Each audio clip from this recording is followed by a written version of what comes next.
Amid a wave of threats and vows of revenge from Iran, new questions are being raised about Donald Trump's safety in the sky, as experts warn that his new Air Force One may not offer the same level of protection as the iconic jets that came before it.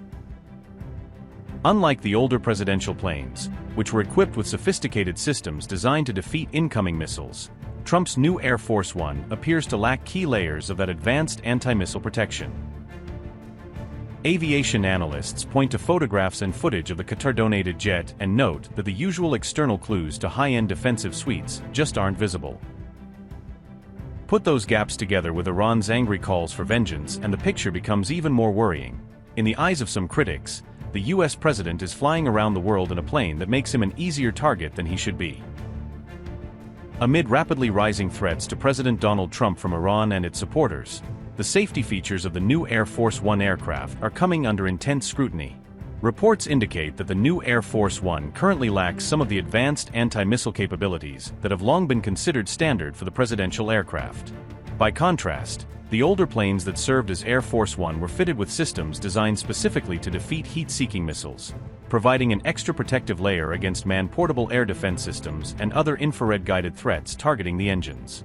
On the older aircraft, various components of these defensive systems were visibly mounted on the fuselage and under the wings, allowing aviation specialists and photographers to identify equipment associated with missile warning and countermeasure deployment.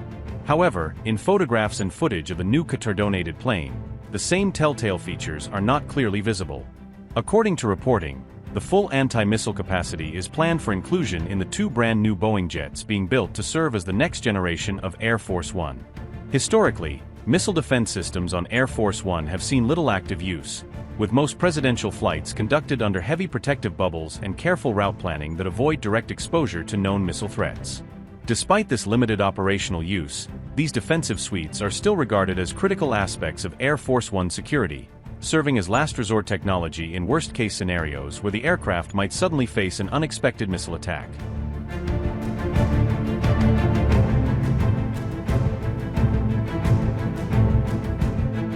The apparent absence or delay in installing full defensive capabilities on the Boeing 747-8 currently serving Trump is seen by some experts as a high-risk scenario, especially when the president is flying near regions where state or non-state actors might have access to advanced anti-aircraft weapons.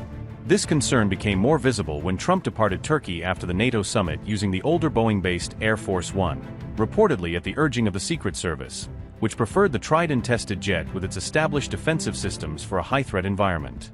That episode highlighted Trump's demands to rapidly retrofit the new Qatari plane with more robust protections so it can fully replace the aging fleet, accelerating timelines for upgrades that might otherwise have stretched out over several years.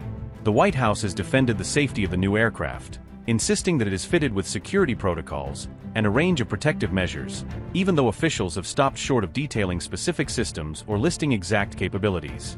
The U.S. Air Force, which operates the presidential jets, has declined to discuss the concrete specifics of the Qatari plane security systems, citing operational secrecy and the need to avoid revealing vulnerabilities that adversaries could exploit. At the same time, the Air Force has acknowledged that the aircraft does not yet carry all of the equipment normally found on a fully certified Air Force One, effectively confirming that there are gaps compared to the traditional defensive standard. Officials describe the Qatari-donated plane as a bridge solution being used until the two new custom Boeing jets are completed, meaning Trump is relying on a transitional platform in a period of heightened threat before the final, fully outfitted replacements arrive.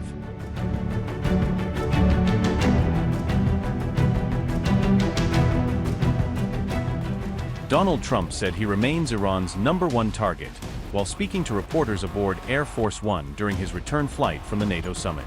The remarks came after reporters were instructed to close the aircraft's window blinds, prompting questions about whether additional security precautions were being taken. When asked about the unusual request, Trump replied they were on a dangerous flight because of what he described as continuing threats from Iran. They wanted to see, so they came a little bit early and we switched planes. So you're saying there wasn't a security concern? No. Why Was would there they? any other issue? No issue? No, except we sent it a little early. Same line, going back.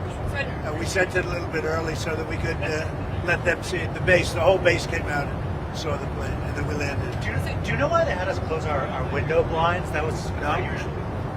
Well, yeah, because you're probably on a dangerous flight because the sleazebags that we have to deal with. So you think that Iran was possibly thinking of trying Well, to... I mean, if they asked you to close your windows, probably they feel that way. They didn't ask me to close mine, but if they did, I would have done it.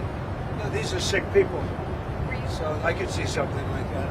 I didn't know they did that, but I could see something like that. Were you aware of any credible threat by Iran against Air Force Well, I have One? a threat all the time. I'm number one on their list before you. But if I go, you go, right? But was there a So specific threat today? perhaps someday you want to change professions. What do you have, Daniel?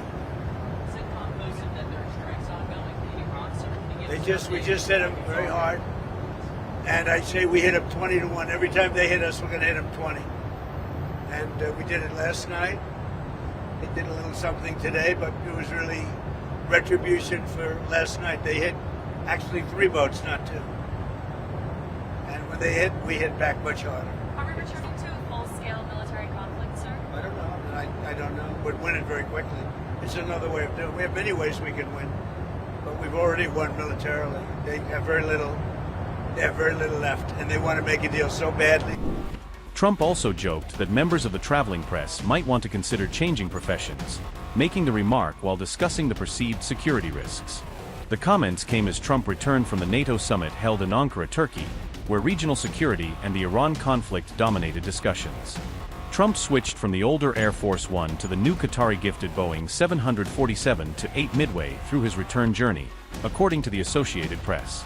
Bloomberg reported the new Boeing 747-8 was flown ahead to RAF Mildenhall before Trump departed Turkey on the return leg of the trip. ABC News reported the U.S. Secret Service recommended switching aircraft as a precautionary measure while planning the president's return flight.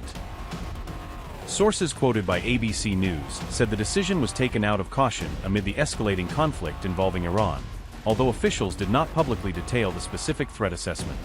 Trump insisted the aircraft change had nothing to do with security concerns, despite reports that the Secret Service had advised the switch as a precaution.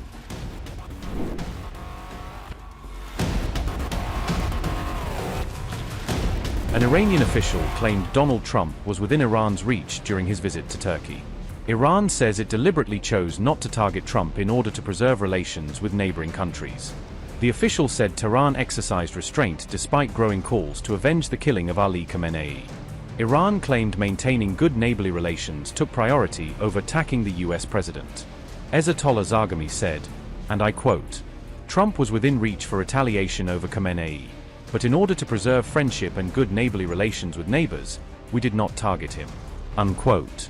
The official also called for Turkey's ambassador to be summoned over Trump's actions.